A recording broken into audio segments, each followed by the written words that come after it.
V tomto videu predstavím možnosti, ako sa ochrániť pred výpadkami prúdu počas pretekov alebo tréningov. Štandardne sa spoliehame pri pretekoch na našu elektrickú sieť, ktorá dáva 230 V, zapájame do nej trafo, v našom prípade originál benzín, ktoré na výstupe dáva 15 V a zabezpečuje dostatok napätia pre naše antény, tak aby sme vedeli spoľahlivo konštatovať. Problém je, keď sieť vypadne, buď máme neohlásený alebo ohlásený výpadok a nevieme ďalej konštatovať, čiže vtedy hľadáme alternatívy. Takou najznámejšou alternatívou je autobatéria. Na tú predávame originál sadu káblov. Autobatérie, výhoda ich, že sú dostupné, máme ich takmer každý v aute. Čiže v krajnom prípade vieme siahnuť po nejakej autobatérii. Táto sada káblov sa predáva za nejakých 42 €, myslím. Čiže klasika plus minus svorky, repeťová ochrana a potom originál koncovka na systémy benzín.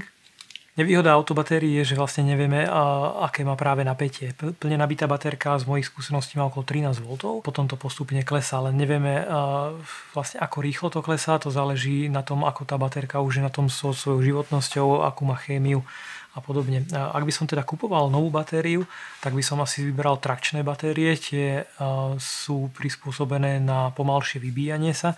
Štandardne, čo máme v autách, sú štartovacie a tie sú prispôsobené na ten vyšší odber v krátkom čase, čiže je to štartovanie auta, ale zase zrejme vydržia kratšie, čo sa týka doby vybíjania a nie sú na to až tak dobre stavané. Veľa chovateľov používa autobatérie aj na holubníkoch, kde vôbec nemajú prúd, čo som akurát videl také kritické situácie, keď chovateľ používa autobatériu a na anténach som uvidel v sekcii SmartLoft 10,5 V, čo už je pod kritickou hodnotou. Chovateľ si hovoril, že tá anténa fungovala v poriadku, ale je to také, že už by som sa na to asi len ťažko spoliehal, že či tomu naozaj môžem veriť. Ďalšia alternatíva k autobatériám. Mnohí sa pýtate na to, či sa dajú použiť powerbanky. Štandardne nie.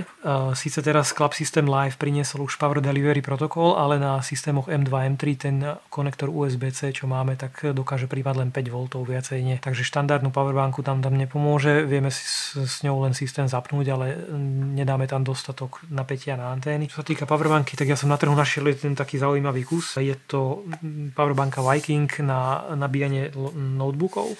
A jej špecifikom je, že síce po zapnutí dáva 5 V ako všetky ostatné powerbanky, ale vieme si tu voliť výstupné napätie až po 20 V. Takže vieme tu navoliť aj 12 a 16 V a s ňou sa predáva takáto sada adaptérov. Jeden z nich sedí aj na systémy benzín. Ja som ju používal jeden čas na výstavách. Čo som si ale všimol je, že keď má tá powerbanka slabý odber, tak sa sama vypne. A veľmi ťažko povedať, že čo je pre ňu dostatočne slabý odber. Ja keď som tam mal systém s 12-polovou anténou, tak v pohode udržala zapnutá a ona by ju ťahala možno aj 2 dní. Akurát, že keď už som tam dal menšiu anténu, napríklad 4, tak sa vypla. Čiže tam by som tiež sa na to asi nespoliehal, takže s powerbankami si zatiaľ tiež nebudeme vedieť napájať. Ďalšia alternatíva sú tzv. Záložné zdroje na počítače. To je nemám tu síce so sebou, ale používam jeden stále doma. Ja to používam na router a domáci server. A v podstate v Novej Bani sme mali teraz častejšie výpadky prúdu, takže s tým si zabezpečujem nepretržitý prísun prúdu pre tú citlivú elektroniku. Jeden čas som to používal aj na plynovom kotli, keď sme ešte mali. Funguje to veľmi dobre. Ja som používal značku APC, to je rakúsky výrobca a nájdete ich bežne a tie ceny sa pohybujú od nejakých 60 až po stovky eur. Ja teraz napríklad používam model za nejakých 140-150 eur. Systém benzín by potiahol 6-7 hodín bez problémov. Veľmi dobré je to hlavne, keď sú neplánované výpadky prúdu, čiže ak sa vám to stáva, že tá sieť nie je stabilná a vypadáva takto APCčko je vynikajúce v tom, že ono je v podstate nepretržite v sieti, nabíja si svoju vlastnú baterku, tam sú ešte tie olovené ťažké batérie, ktoré lepšie zvládajú to konštantné prebíjanie. Vždy, keď vypadne prúd, tak on sa v milisekunde, alebo niekoľkých milisekúnd, to je jedno, prepne na svoju batériu, takže systém vôbec ani nevie, že už zo siete nejde prúd. Systém benzín dostáva potom nepretržite napájanie a vôbec sa nereštartuje ani nič.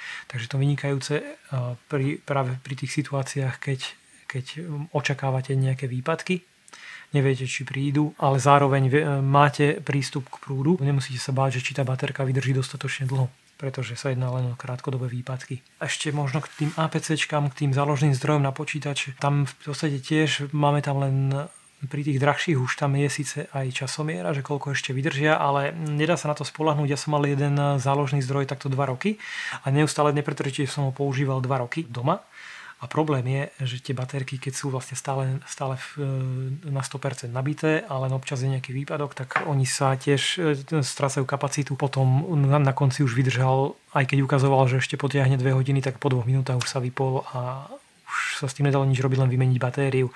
Ale v podstate je to poistka, poistky nás stoja peniaze, takže asi pre mňa to APCčko je stále taká najlepšia voľba. Čo sa týka napájania bez prúdu, alebo možno, že aj riešenie tých krátkodobých, je tu ešte takáto alternatíva. Toto sa objavilo na trhu v posledných rokoch, sú to tzv. Nabíjacie stanice a v týchto už sú tie litio-ionové batérky. A jednak dokážu dávať normálne 230 V cez trafo. Napríklad toto je tá najmenšia jednotka, čo je, alebo druhá najmenšia, to je 500 Wh a systém benzín by to napájalo aj pri plnom výkone. Keby sme tam mali maximum nejaké 4-5 antén veľkých, tak by sme zvládli s týmto napájať také 2 dní určite. Toto je 500 Wh, čiže sú aj väčšie systémy. A sú 1 až 2 kWh, sú väčšie, ťažšie o niečo, ale sú stále prenosné a je to výborná vec, čo sa týka, keď idete kempovať, stanovať na ryby, tak viete si z toho napájať, z tých väčších už aj chladničku, mrazničku a z tých menších zatiaľ nabíjať elektroniku.